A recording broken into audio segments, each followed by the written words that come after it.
शिवसेनेची लिंक टाकली ना ती रेकॉर्ड करा, त्या जिथं चालेल तर बासुपुरात त्याला म्हणा प्रदीप जयस्वालला बोलले का ते कधी येत आणि ते विचारून घे ना.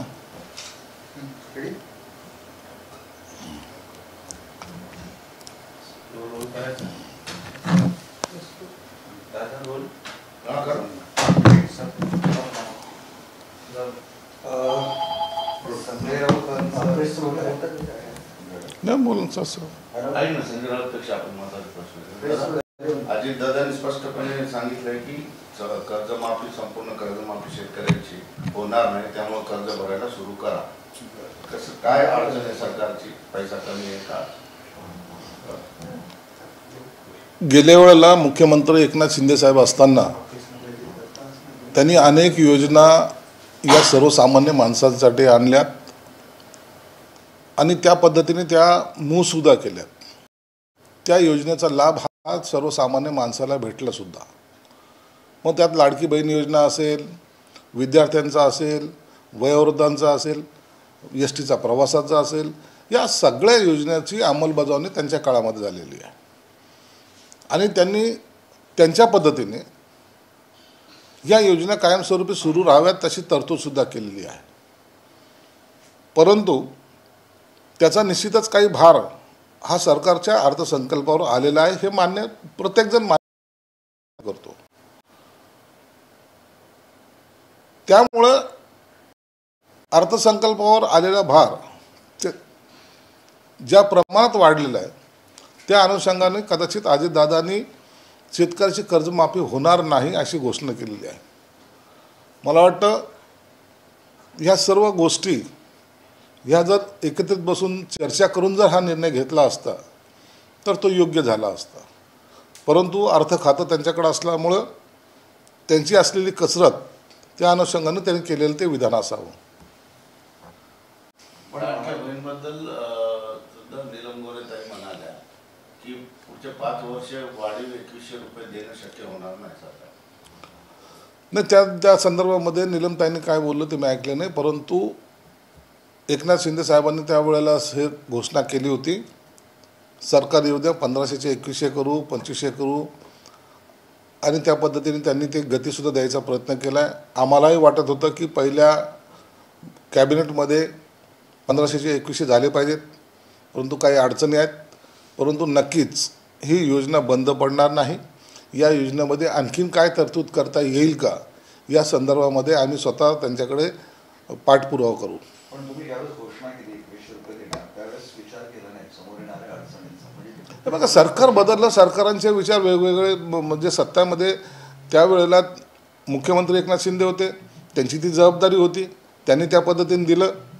आता मुख्यमंत्री देवेंद्र फडणवीस साहेब आहेत, त्यांचे असलेले विचार किंवा त्यांचे असलेले अडचणी हे त्यांना माहिती आहेत.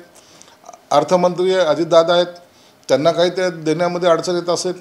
परंतु योजना बंद होणार नाही. 1500चे 2100 व्हायला जर उशीर जरी लागत असेल परंतु ही योजना बंद होणार नाही, एवढं मात्र निश्चित. एकनाथ शिंदेंनी केलेल्या घोषणा देवेंद्र फडणवीस पूर्ण करत नाही असा अर्थ घ्यायचा नाही. तसा अर्थ घेणं चुकीचं ठरेल.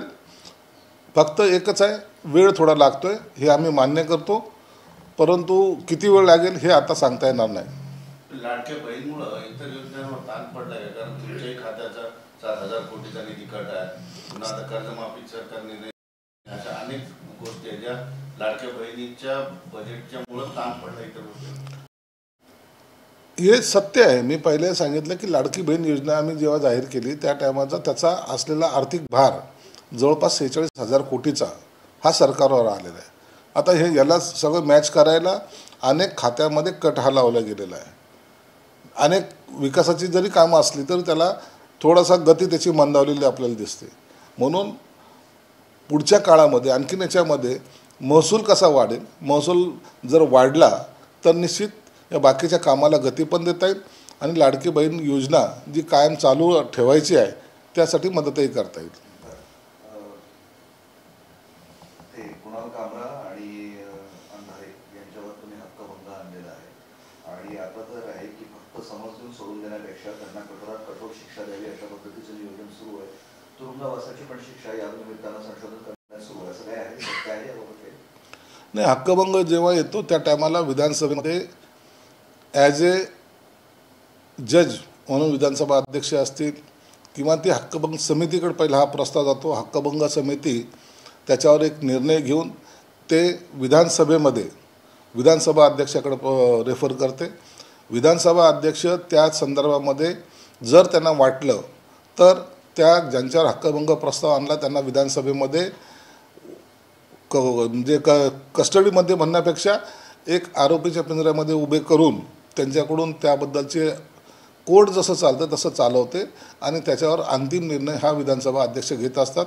या प्रकरणामध्ये ज्या पद्धतीने बेफाट सुटलेले हे लोक आहेत, त्यांना कायद्याची भीती नाही, त्यांना घटनेची भीती नाही, कुणाचीही बदनामी करणं हा त्यांचा छंद झाल्यासारखा जे वागतायत, त्यांना मला वाटतं सरळ सुतासारखं करण्यासाठी हक्कभंग समितीकडे जो काही प्रस्ताव गेला त्याच्यानुसार कारवाई जरूर होईल.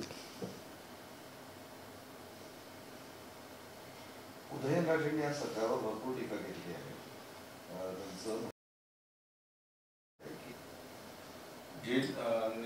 छत्रपती महाराजांचा सातत्यानं अवमान होतोय, आक्षेपार्ह वक्तव्य केली जातात, मुख्यमंत्री पण ऐकून घेतात. असे अवमान जर होत असेल तर सरकारच्या लोकांना कळायला हवं.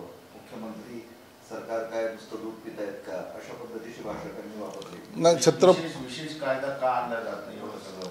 छत्रपती शिवाजी महाराजांच्या बद्दल असेल, डॉक्टर बाबासाहेब आंबेडकरांच्याबद्दल असेल किंवा इतर कोणत्याही महापुरुषांबद्दल कोणतंही विधान, चुकीचं विधान जर कोणी केलं तर त्याच्यावर कडक कारवाई ही केली जाते. परंतु हा कायदा आणखीन कडक करण्यासाठी सरकार सर्वतरी प्रयत्नसुद्धा करत आहे. त्या संदर्भामध्ये स्वतः मुख्यमंत्री आणि इतर सहकारी त्यात लक्ष घालून आहेत. मला वाटतं आता हे जे काही रोज दिवसेंदिवस प्रकार वाढत चाललेत, यांना लगाम लावण्याचं काम सरकार निश्चित करेल आणि काही दिवसातच आपल्याला लक्षात येईल की यांच्या सर्वांवर कारवाई झालेली असेल. छत्रपतीचे वंशज अशा पद्धतीने आता सरकारवर कडाडून टीका करता इतकी वेळ आलेली आहे. नाही, काही वेळेला असं होतं ना की लोकशाही आहे, बोललं तर काय होतं आणि त्याला सपोर्ट करणारे जे महाभाग असतात ना, त्यांना की एक टीका करून आपलं संतुष्टी कशी मिळेल या पद्धतीने ते टीका करत असतात. म्हणून त्यांना उत्तर द्यायसाठी आता कायद्याचा बडगा हा त्यांच्यावर उगारावा लागेल. आता कुणाची गय करू नये या मतावर आम्ही सर्वजण आहोत.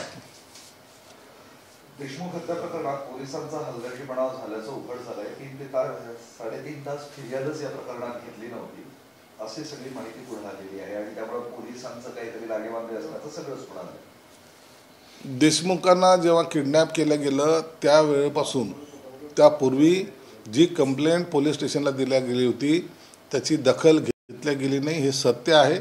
आणि जर ती दखल घेतल्या गेली असती तर त्या तेवढ्या पिरियडमध्ये जवळपास 3.5-4 तासाच्या कालावधीमध्ये कदाचित देशमुखाला वाचवण्याचं काम करता आलं असतं. परंतु जे झालं ते दुर्दैवी घटना आहे.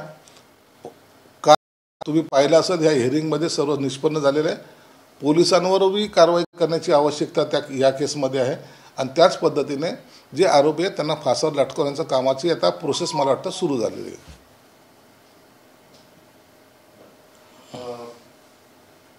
संजय राऊत आज म्हणाले की या महाराष्ट्रात व्यक्ती स्वातंत्र्य, अभिव्यक्ती स्वातंत्र्याचा जवळजवळ मुर्दा पाडलेला आहे. इथे गुजरात पॅटर्न किंवा योगींचं उत्तर प्रदेश पॅटर्न राबवणं सुरू आहे. देवेंद्र फडणवीस, एकनाथ शिंदे त्याच मार्गाने चालले आहेत आणि अजित पवार मात्र यांचा मार्ग वेगळा दिसतो.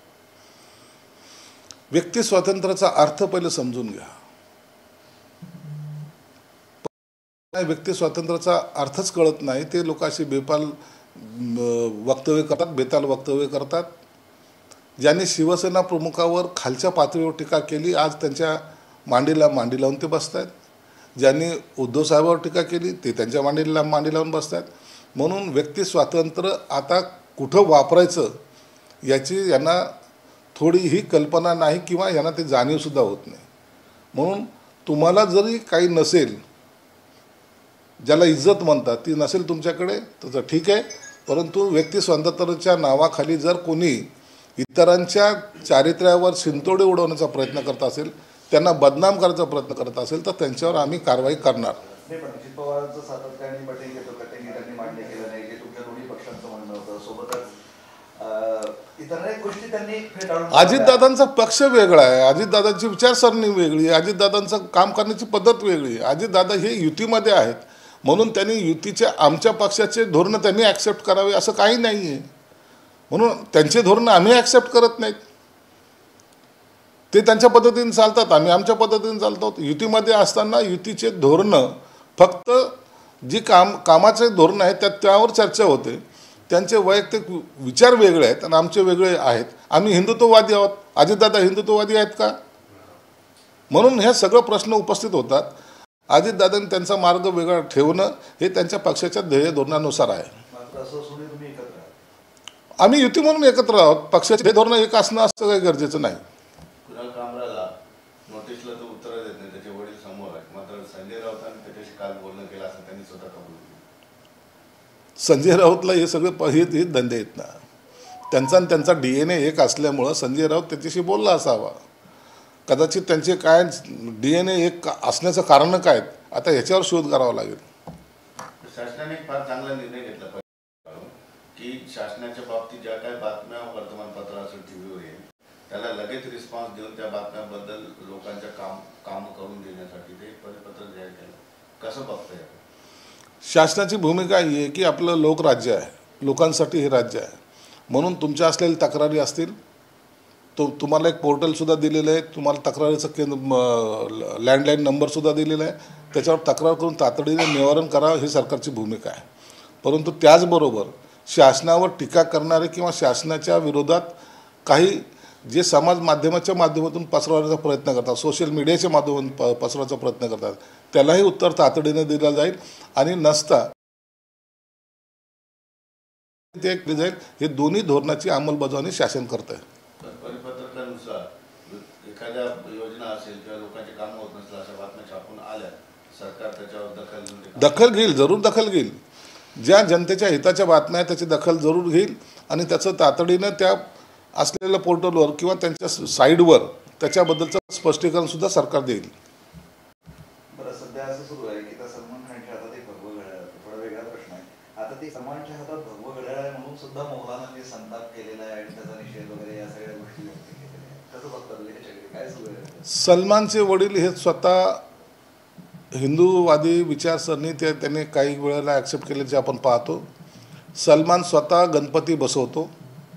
सलमानने अनेक वेळा गणपती डोक्यावर घेऊन गणपती बसवलेला त्याच्या घरामध्ये. म्हणून त्याच्या हातावर भगवा काही चुकीचं नाही आहे. परंतु जे कट्टर जातीवादी आहेत त्याला आता ते हिंदू म्हणायला सुद्धा कमी करणार नाहीत. म्हणून त्यांच्यात असलेली ही धर्माबद्दलची जागृती ही इतरांना सुद्धा समजून घेतली पाहिजे. कमीत कमी एवढं जरी आपण समजून घेतलं की भगवं घड्याळही हातावर चालत नाही,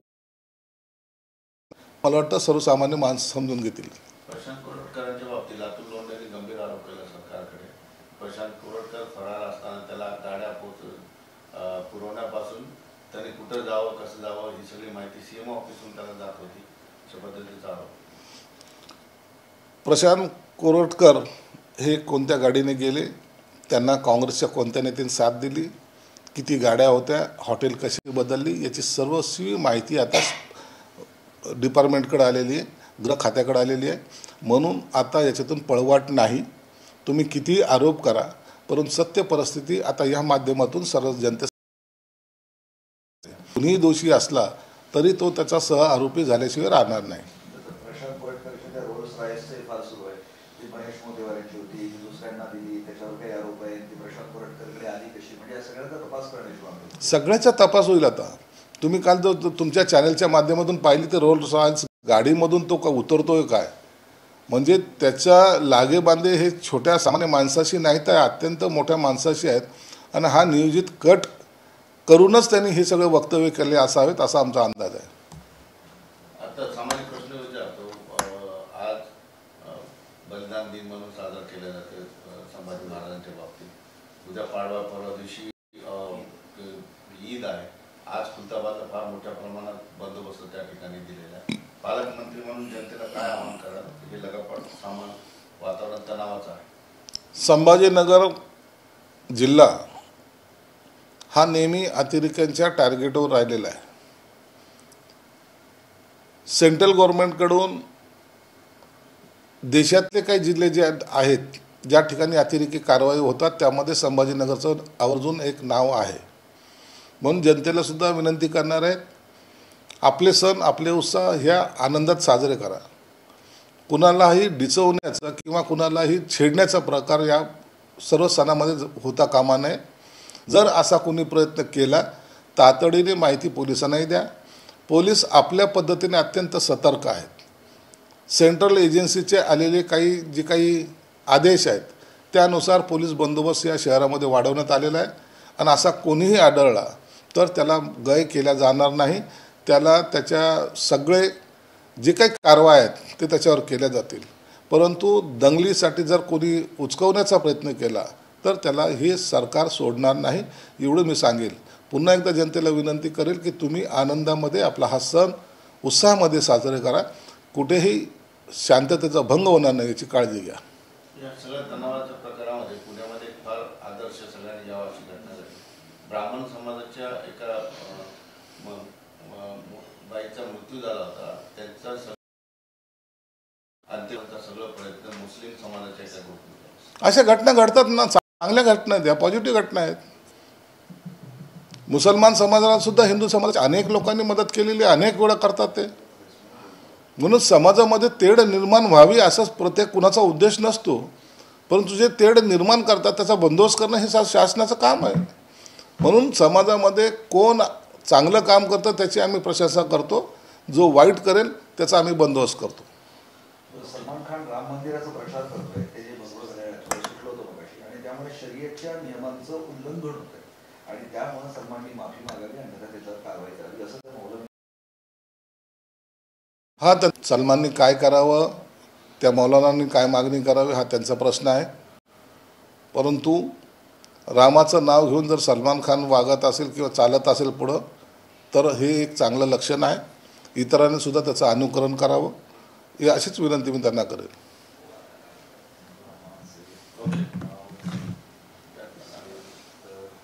चला घ्या, चल पाणी आणि चहा.